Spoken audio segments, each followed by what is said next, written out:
Good morning, dear aspirants. Today's news. Kailash Manasarovar Yatra given a new impetus to ties, says Chinese envoy. Comes under GS2 International Relations.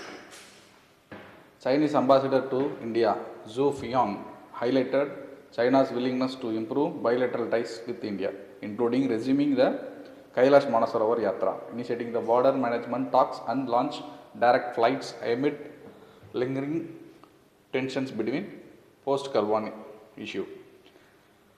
Kailash Manasarovar Yatra seems an initiative to boost the bilateral ties. China warns India over Dalai Lama succession comments implying sensitivity to Tibet issue. India has objected to Pakistan blocking anti-terror language to SCO defense ministers meeting. China encourages India to join regional trilaterals and Belt and Road Initiative, claiming trade with South Asia has doubled since BRI's launch. Mount Kailash and Manasarovar. Physical feature. Mount Kailash is a diamond-shaped peak made of black rock located in Tibet. Mount Kailash stands at 6,636 meters.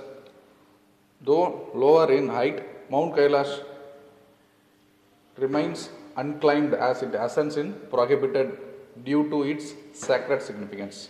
Manasarovar is located at the base of the mountain. Religious significance, considered as a sacred peak by Hindus, Buddhists, Jains and Bons. For Tibetans, Buddhist, Kailash is a cosmic axis or Mount Meru, connecting heaven and earth.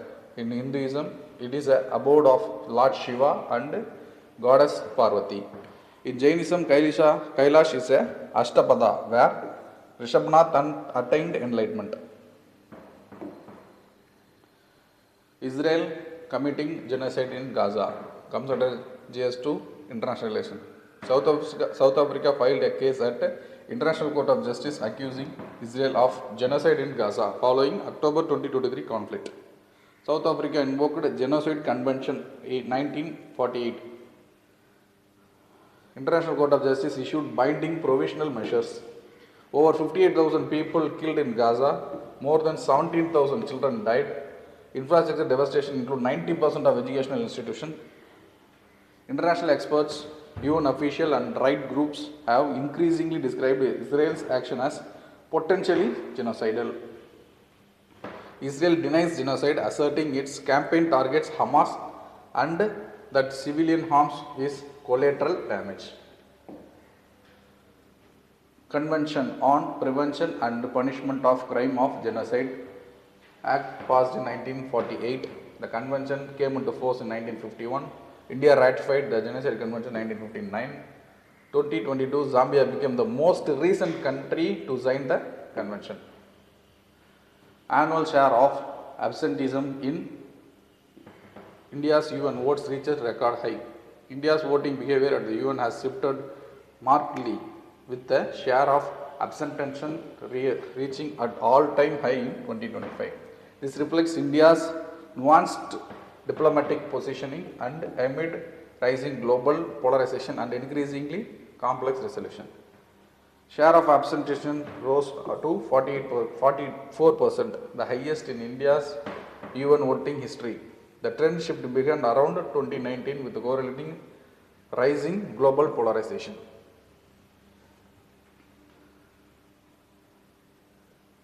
Founding member of UN, actively participating in various UN initiatives including peacekeeping operation and advocating the global issues. Key aspects of India's relation with the UN. It's a founding member. UN peacekeeping. India is major contributor to UN peacekeeping mission, consistently ranking as one of the largest troop contributor. Advocating for developing nations, UN Security Council, UN reforms are advocated by India. Recent political row in Tamil Nadu over diverting temple funds for building colleges has raised debate. Comes under GS2 governance. Colonial era, East India Company initiated oversighting of the temple finances regulation in 1817, pre-fined post 1857 under the British ground. Historical context includes the usage of temple as the socio-cultural and educational hubs during Chola and Vijayanagar period. Current legislation framework. Tamil Nadu Hindu Religious and Charitable Endowment Act 1959 legally allows surplus fund to be used for secular purpose like education. Section 36 of 1959 Act allows surplus fund after maintenance to use for the purpose like college construction. Please practice this mock question. Thank you.